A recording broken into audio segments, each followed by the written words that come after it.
Hi, everybody, and Irina, thank you for being here. And to all those who watch the videos, you're very welcome, and I appreciate you so much. And tonight, I'm going to continue with, and I'm going to do a series on collective intelligence. And last week, I started the series with explaining how collective intelligence is different from collective stupidity. But to understand collective intelligence requires some understanding of the quantum mechanics of it and the alchemy of creation and creation mechanics. And I'll explain this further as I go along. But tonight we're going to deal with the first subject that I brought up last week in order to connect with collective intelligence, and that was wholeness, holiness, and holism. And then I also talked about the egalitarianism. There was no hierarchy, there were common values, vision, and purpose. And there was energy, momentum, and contributionism, and service to others as well as service to self. And all of these contribute to our experience of collective intelligence.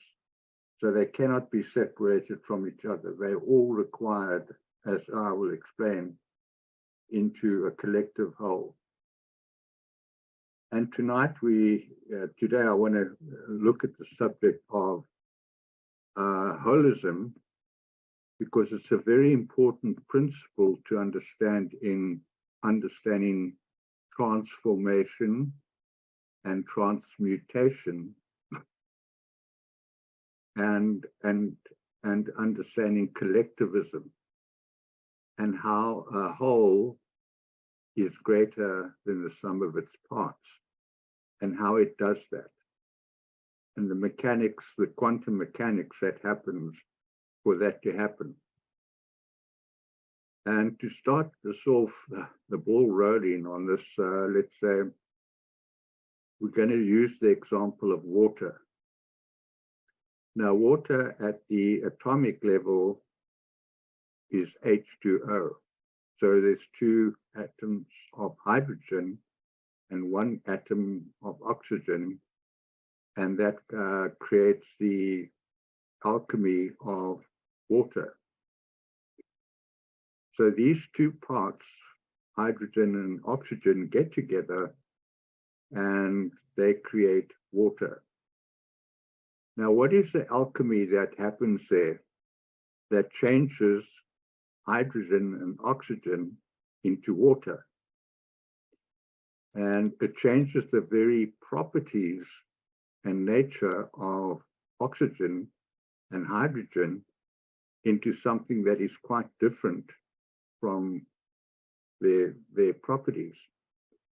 Now, hydrogen and oxygen are highly inflammable and they're combustible, whereas water doesn't combust. Water is neutral, and we use water to douse fires and combustion.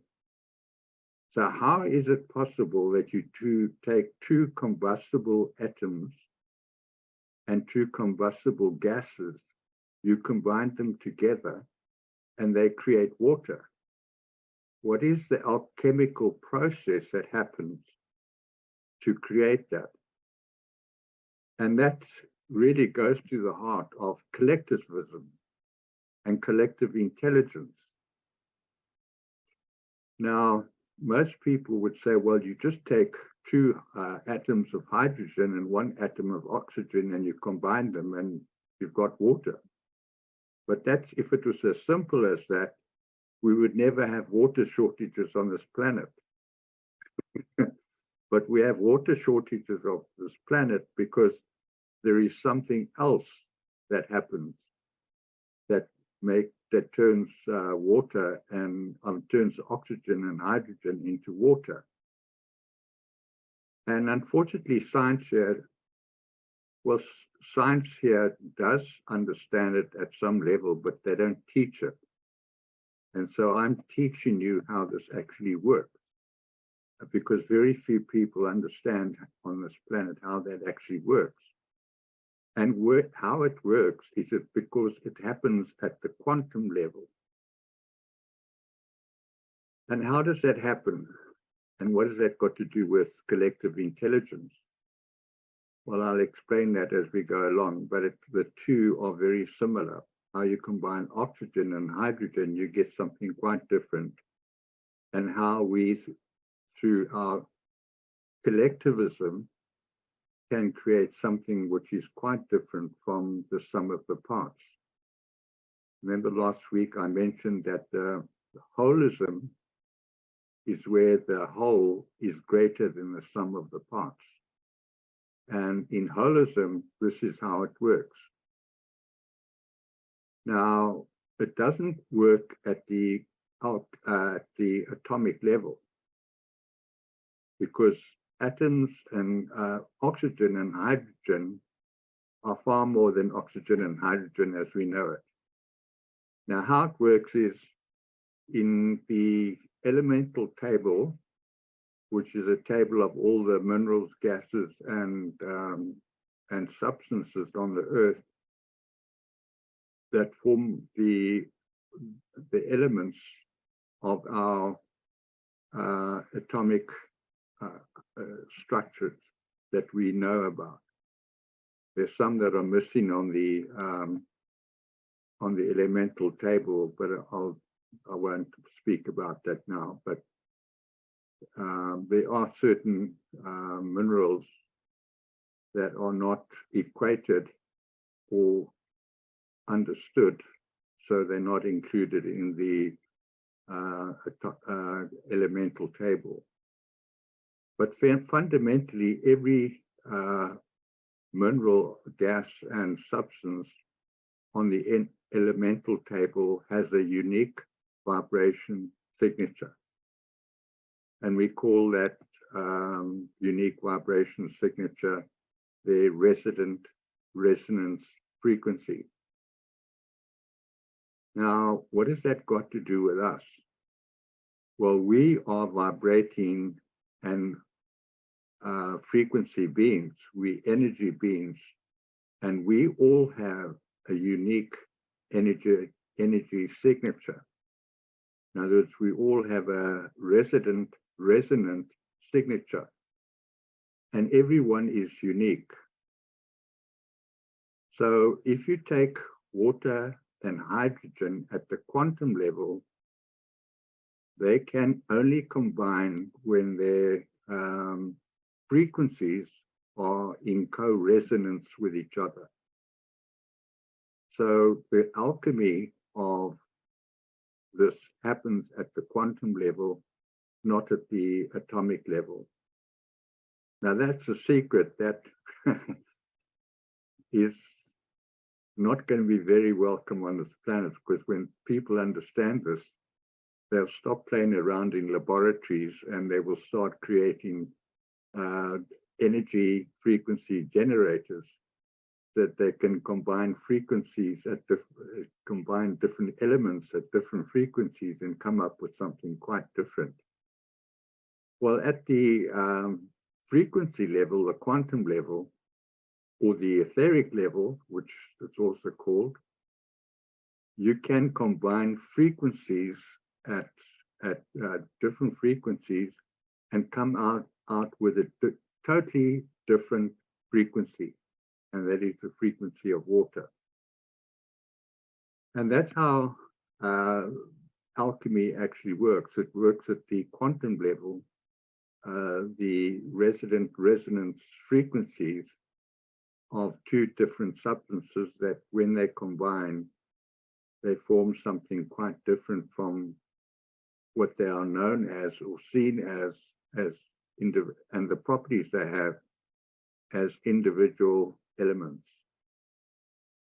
Now, This is part of the creation mechanics, which is not very well understood on this planet. When you get a wave, and an electric wave and a magnetic wave, when they cross over each other and they are in co-resonance with each other, they create a spark, and that spark creates consciousness. And it works in a particular way. The spark creates a spark, and then the spark expands and then contracts. And it expands and contracts. And with each expansion, it creates more, it collects more of itself, more of its own properties into itself to create consciousness. And after these 6 times of expansion and contraction, it creates a conscious being. And what is that conscious being? The conscious being is that alchemy that I spoke about, where you have 2 different elements coming together, they cross over each other, they meet each other, and they create something quite unique and different. And that is the beginning of the creation and how creation works. It's at the quantum level. Now, we don't all have to understand quantum physics to understand that. It's very simple, actually. You can do these experiments at home. If you take 2 electric wires and you take a positive and a negative and you put them together, it sparks. So what is it about that oppositeness and the different currency that creates that spark? Well, it's created by the electrons or the electrical forces, or even the electrical waves traveling down that cable, a copper cable, that meets with a magnetic cable, a neutral magnetic cable that sets off the spark. And that spark goes out, and it'll blow the fuses in your house. It's a very strong force. So when these 2 opposites meet, they create a very strong force. And it's very important to understand that. That is important to understand as we get more into this idea of collective intelligence. It's not people who are homogeneously created who create force. In fact, the opposite is true. It's opposite energies that create force. And we can see it with male and female. They're opposite energies. And when they come together, they create a collective holism. But what people don't understand is when they create a collective holism, they're creating a holistic view of themselves. So they all both expect to remain the same for the rest of their lives, but they don't. They change. And what they do is they create a new identity, a new expression of their holistic combination of opposites. And that's just part of the creation system. And if people understood that something magical happens when I say magical, it's on the alchemical level, that it creates something quite unique. And people aren't taught yet that when they enter into that relationship or that contract and agreement to co-create children, they are bringing children into a holism, which is quite different from the individual parts. And so they are creating something which is quite different from their individual expressions of themselves. And I often wonder at myself included, when I had sons, I wanted them to be like me. And my wives want their daughters to be like them. But that's not how it works. They are part of a holism, and it's structured at the alchemy, at the quantum level. And even though there's a lot involved with it, like the DNA of the parents, but it's the DNA of the parents do not determine the consciousness that's created when they have children. The children will be quite different. But I'll get into that more later on, how we can use this alchemical process to create a whole that is greater than the sum of the parts. Because what a family is meant to be is individual parts that contribute to the whole, that creates something much bigger than themselves and much greater than themselves, and something which is quite different. And it's this non-recognition of holism, of how it works in the universe, that creates so many problems here, because everybody wants to retain their individual identity, whereas they don't understand that in the universe and in nature and everywhere around them, when two things come together, they create something quite different. When you get sand and water come together, they create mud.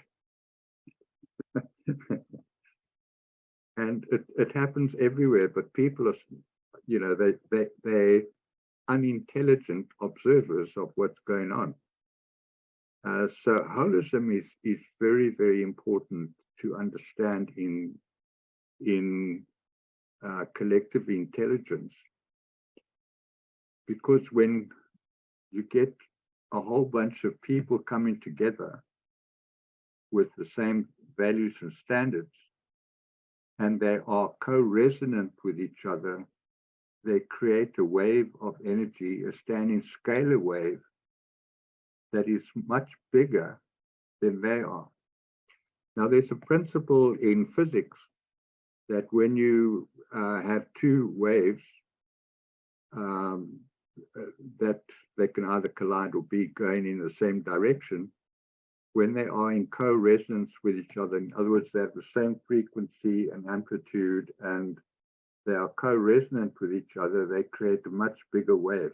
Them coming together then expands and increases the amplitude or the size of the wave.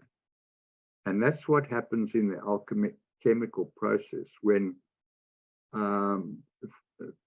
two waves come together, they create some more of something that they were not in the first place.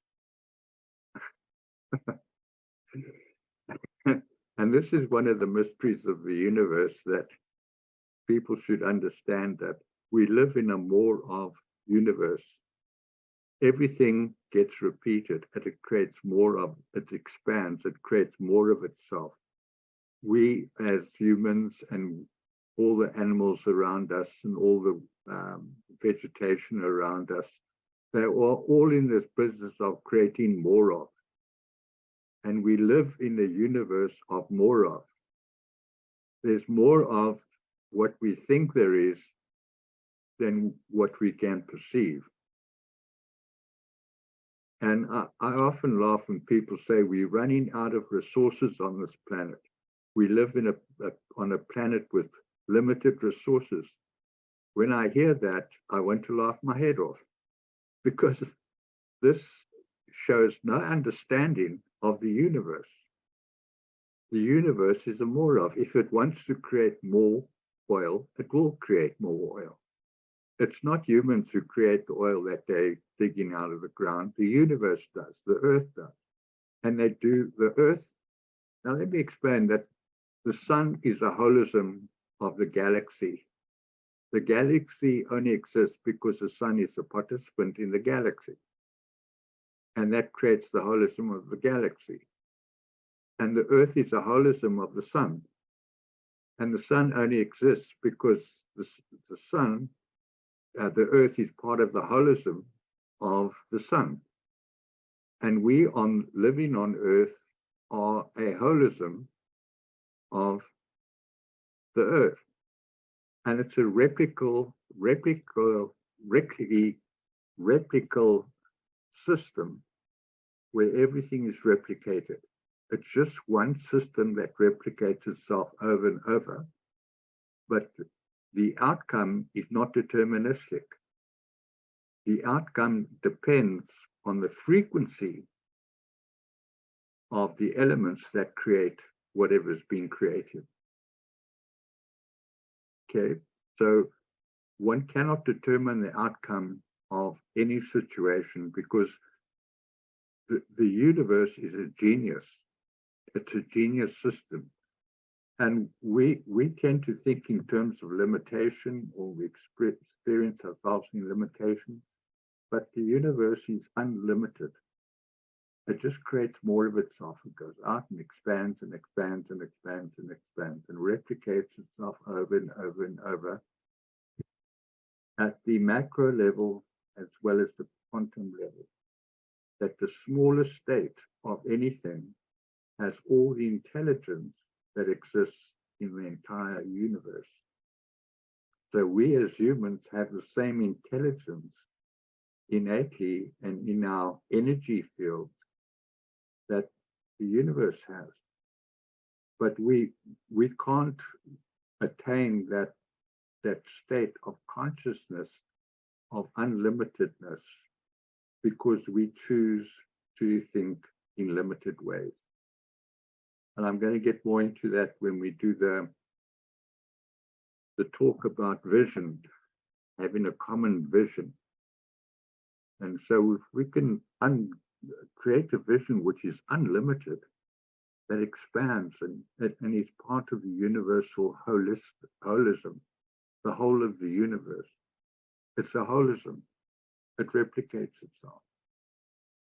So yeah, it works on many levels. It works with families. It works with communities. It works with societies. It works with countries, nations. It works in religions. It works in societies, clubs, and people don't know that they are contributing to a holism that is greater than them. And so when we get into holistic intelligence, it's important for us to understand this principle, that as we contribute to something, we create more of it. We create something much bigger than what we perceive. As in the example I gave you last week about how I started this little group in a church, and we just started doing things together, and before we knew it, we had created something which we had no longer control of, and it just expanded and expanded and expanded. And we were just amazed how it grew a life of its own. It had its own identity, and it attracted others who wanted to contribute towards that. And then this contributionism just created something quite different from what we'd thought we could, create. It just, and that's the important thing to understand. When you have contribution, you take 2 atoms of hydrogen, 1 atom of oxygen, put them together on a vibration. When they are in co-resonance with each other, they create something quite different from what they were in the beginning. And that is what true creation alchemy is about. And unfortunately, it's not taught to us here. We taught only about creation at the alchemic level, at the atomic level. So we learn about atoms and molecules and cells, but science has never taught what happens below that level. At the level of the quantum level, or it's also the morphogenetic field, how morphogenetic fields are creating, how scalar waves are created, and what happens at the quantum level. And it's not taught to us. We don't understand that everything in the universe is just electric waves, magnetic waves, and pulse and rhythm. And this creates frequency. And how these elements of electric and magnetic waves actually manifest physicality. They are the elements of creation. So how does this apply to us? I'm just going to share my screen to share something here.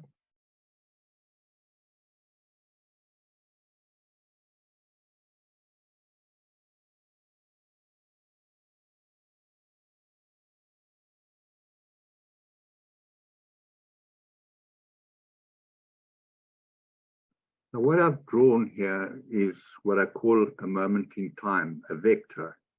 A vector is just a measurement of space and time. And if you take a moment in time, it's a moment of space and a moment in time, where space is expanding and time is moving forward. And in this moments of space and time, you get to all these individual conscious bits of consciousness floating around, doing their thing, and they all interconnected with each other as waves of energy. Because at the quantum level or the soul level, the etheric level, they are all connected to each other. They're all passing information at a quantum level to each other. And as they do that, they create a holism.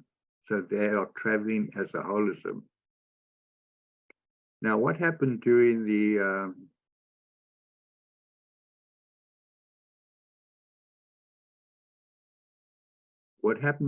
COVID?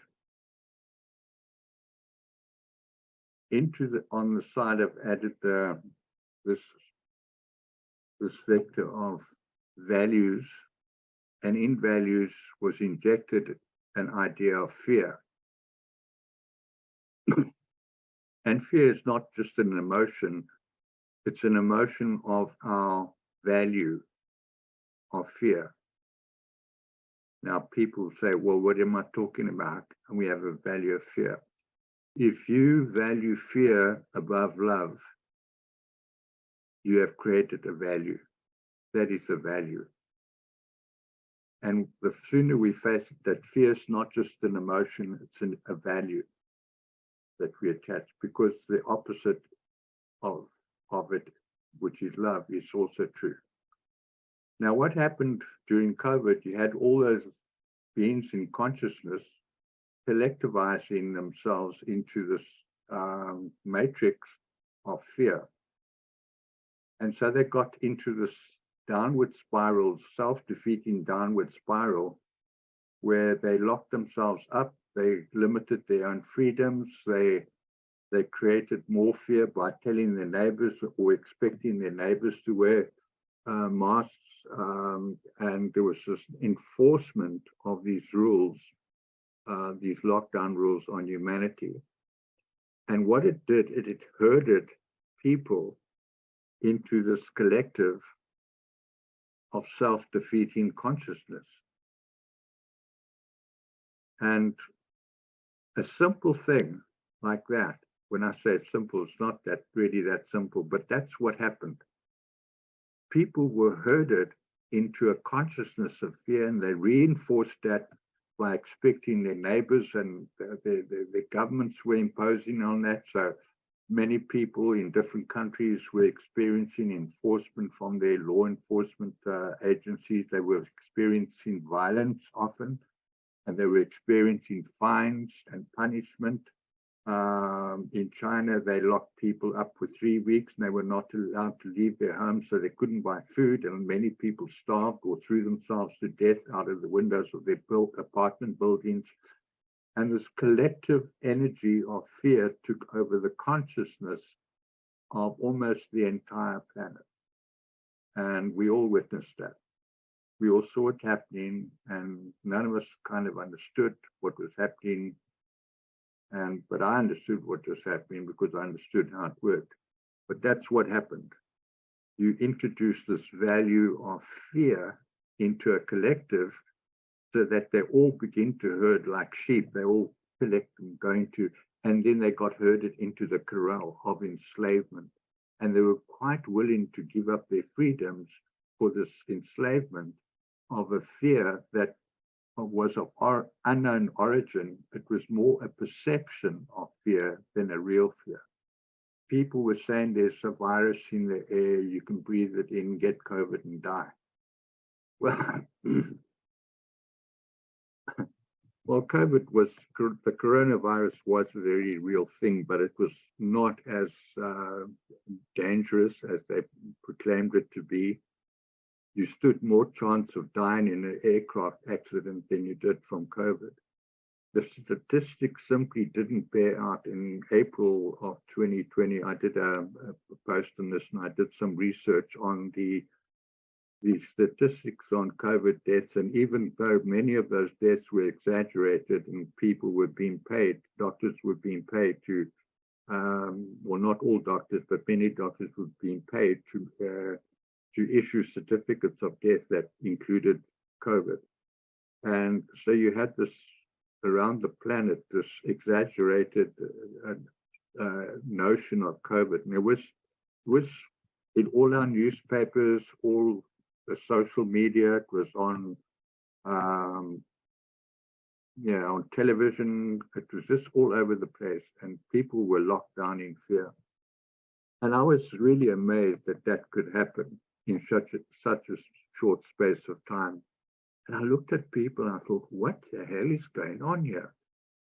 But having said that, I knew what was going on. You get one person to start to fear, and that causes fear in everyone else. And I've seen it.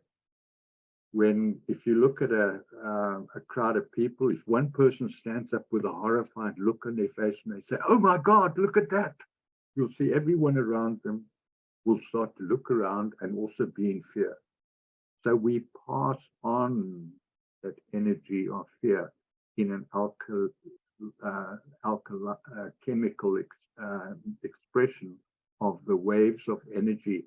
And when we are resonating at the wave of fear, we pass it on subconsciously to other people. And it happens at a quantum level through waves of energy. And that a wave of fear has a certain frequency, and it has a certain strength and amplitude. And that's how humanity is controlled here, by using these quantum tactics on humanity. So it's very important for us to actually get this, to understand it.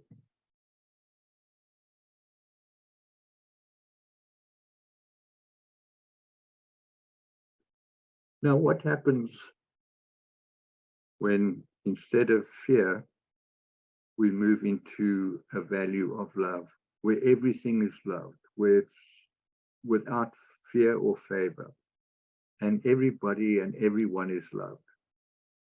Well, what we do, we create a stable collective, a collective where there's freedom, where each being, every conscious being is sovereign, and they are sovereign, have a right to self-determination. They can determine for themselves what their future is and what path they wish to choose in life, how they wish to express themselves, how they wish to experience their lives. And it's this freedom that everyone gave up under COVID, just by introducing the value of fear. And in this state, everyone is in what is called a self-fulfilling cycle, where we begin to fulfill our potential as beings, and I'll get more into that later. What our potential comes from the word potentia, which means power. So we are potent beings, powerful beings, but when we don't, we haven't learned to express our power and to stand in our own power, we become powerless. And when we become powerless, we become open to manipulation and control. So in this collective, it becomes more intelligent, but it becomes more harder to understand.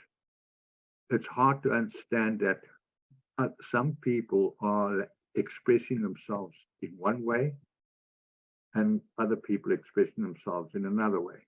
And because we all being pressed or compressed into this notion of limitation, where we all have to conform. We all dress the same, we all do the same, we all eat the same things, we all go to the same places, we all do the same, have the same expression. Not all of us, but many people do that. But there are some who say, well, no, that's not the way I want to do things. I want to do things differently. And that they're quite entitled to do that. And these souls break out and express themselves any way they choose. And, that is collective intelligence. When we love is allowing others to be who they be without prejudgment, without judgment, without fear, without favor. They are who they are. They're sovereign beings. You are a sovereign being. We are all sovereign beings. And if they are sovereign beings, then they have the sovereign right to do whatever they wish to do. But they mustn't impinge on my sovereignty. Because so I protect my sovereignty as a sovereign being, and I don't allow other people to change my sovereignty. But likewise, if I want to remain sovereign, then I have to respect the sovereignty of other beings. And that's an important principle to understand in sovereignty. That if we want to be sovereign ourselves and have the freedom to express ourselves however we choose, we have to allow others the freedom to express themselves however they choose. And that goes so against the principles that are understood here on this planet, where everybody is conformed. They all want to dress the same, look the same, go to the same places, eat the same foods, go to the same churches or places of religion. They all want to congregate as limited beings. And to get to that state of collective intelligence requires all those principles that I spoke about. So tonight, what I've tried to convey is this notion of holism and what it is and how it changes things, how it transforms and transmutes two elements and creates something quite different when they get together. It becomes, so their potency is added to the collective potency, which doubles in size because it works at the quantum level, at the wave function level. And when we understand that we are not just individuals working our way through time and space, we are a collective working ourselves through time and space. And everything in the universe is a collective. There's no such thing as an individual. There's only individuated expression of the whole. So I hope you've understood that and will understand that and be prepared to face the consequences of what that means to each of us. And I look forward to doing a talk next week on common values. And that alone is a subject that is worth talking about so that we understand values at a quantum level and an alchemical level. So much love to you all. I'm sorry that if this has confused you totally. It's not meant to, it's just meant to give you a deeper understanding of the nature of reality and how we can change the reality we experience if we adhere to certain principles that we don't know about, but I'm teaching you about. So much love to you all. And Irina, thank you for being here. I really appreciate it. And I wish you much joy and pleasure in your journey forward, and look forward to seeing you next week.